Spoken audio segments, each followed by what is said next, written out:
Assalamualaikum warahmatullahi wabarakatuh. Makanya sekarang penguatan di akidah di rumah tangga luar biasa nomor satu. Satu diantaranya apa? Dekatkan anak kepada Al-Quran. Enjoykan anak dengan Islam. Gembirakan anak ke masjid. Jadikan masjid pusat pembinaan anak Islam. Sekarang maaf, begitu seriusnya kita di sini orang tua. Jujur, kemana anak-anak muda kita? Kenapa tidak hadir di sini? Jujur, ayo. Kalau anak saya paksa ke masjid ikut saya. Subuh itu anak-anak kecil saya bangun itu jam 4. Bangunnya nak, kita ke masjid ya nak, bangun nak, bangun. Nanti kalau terlalu capek kamu habis dari masjid tidur ya nak.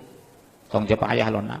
1 menit pun ayah tidak bisa masukkan kamu ke surga lo nak, demi Allah. 1 detik pun ayah tidak bisa mengeluarkan kamu dari neraka. Yang membuat kamu masuk surga kalau Allah ridho sama kamu lo nak, demi Allah nak. Doktrin saya seperti itu. Ke masjid ya nak, bujuk anak ke masjid. Banguni dengan kelembutan. Sekarang mas, apa? Berapa banyak, maaf, masih ada waktu ini? Demi Allah, Bu, berapa banyak kita bangga anak kita pintar matematika tapi tidak bisa baca Al-Quran. Berapa banyak alumni S2 dari Jerman tidak bisa mensolat jenazah. Betapa indahnya di hari kematian kita, imam jenazah adalah anak kandung kita. Di hari kematian kita, ungkapan itu anak kandung kita, bukan orang lain.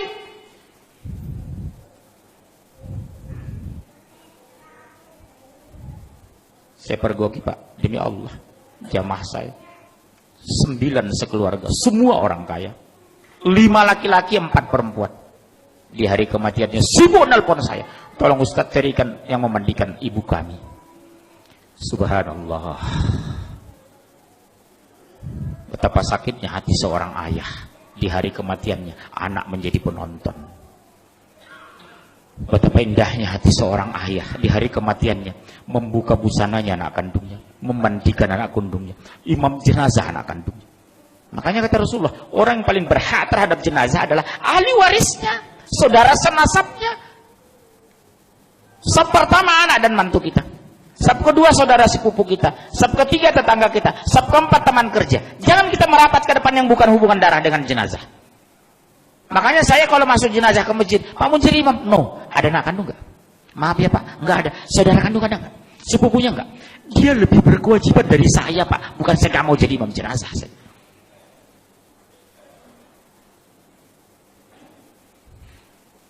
Hati-hati loh Pak Askar. Silahkan S2 ke Jerman, S3 Swedia, tapi basic agama harus kuat. Apa yang kita banggakan nanti di hari kematian kita Pak? Anak menonton jenazah kita, subhanallah.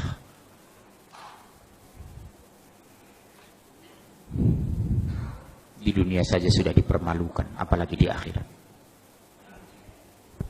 Begitu diminta pertanggungjawaban di padang mahsyar, apa yang kita jawab? Anak tidak bisa Al-Quran, sholat banyak tinggal. Hampir di semua pengajian yang melibatkan anak, saya tanya jujur, nak kelas berapa nak? Seperti kemarin, kelas berapa nak? Kelas 3 SMA Pak. Subuh tadi? Enggak Pak.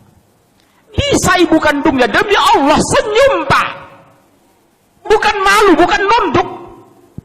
Mana ibu kamu? Itu Pak, senyum ibunya. Allahu Akbar. Enggak subuh dah? Enggak Pak. Sering tinggal sholat? Sering. Sholat apa? Subuh dengan Isya. Isya kecapean, subuh kesiangan. Ibunya santai Pak. Maaf ya Pak, demi Allah, demi Allah. Tolong kita koreksi istri kita di rumah pulang nanti, tolong kita koreksi. Bagaimana Allah membela kita? Allah biarkan akidah terluntar. Tauhid belum lurus, baca Al-Quran nggak bisa, sholat tidak tepat waktu. Mau bagaimana Allah mau menjaga kita? Makanya ittaqullah haqqa tuqatih.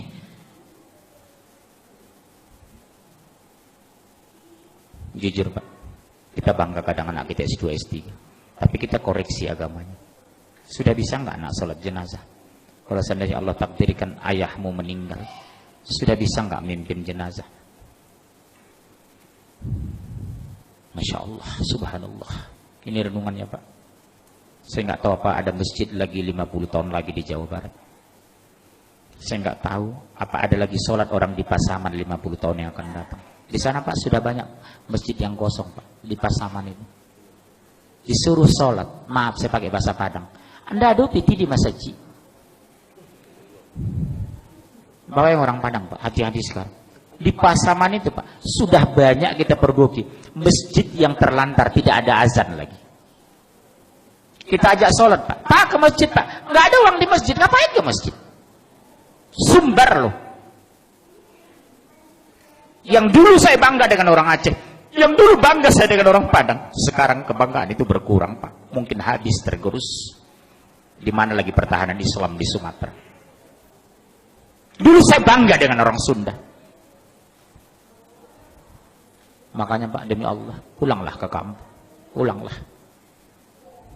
Berjuang ini Pak, berhenti kita mati, mundur kita hancur. Subhanallah. Apa yang kita benahi? Kondisi akidah, tauhid ini. Di sini Pak. Gak mungkin anak mau sholat kalau tidak mengenal Allah. Subhanallah.